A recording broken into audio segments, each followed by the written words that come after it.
Las coplas de Jorge Manrique por la muerte del padre son una elegía funeral en las que después de una reflexión general sobre la muerte, el autor expresa todo su dolor ante la muerte del padre, de que cuenta la muerte y también las buenas obras y las hazañas que ha hecho en vida.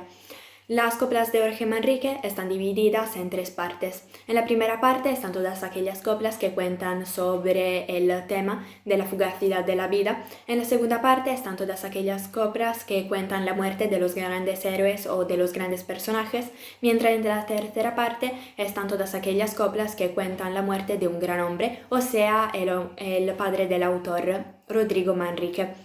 Yo he elegido una copla que pertenece a la primera parte, o sea, la copla 9, que dice: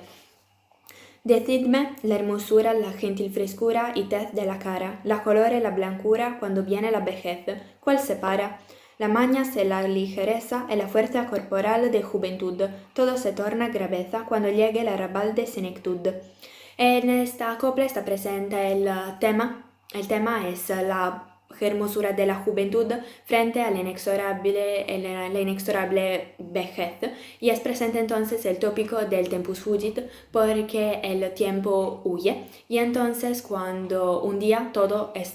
están jóvenes y entonces son hermosos, son frescos y también tienen la cara colorada, mientras con el pasar del tiempo llega la vejez y entonces se pierden toda la fuerza corporal y entonces se pierde la juventud con todas sus características, porque el paso del tiempo es inexorable y también lo es la muerte y entonces lo es la vejez.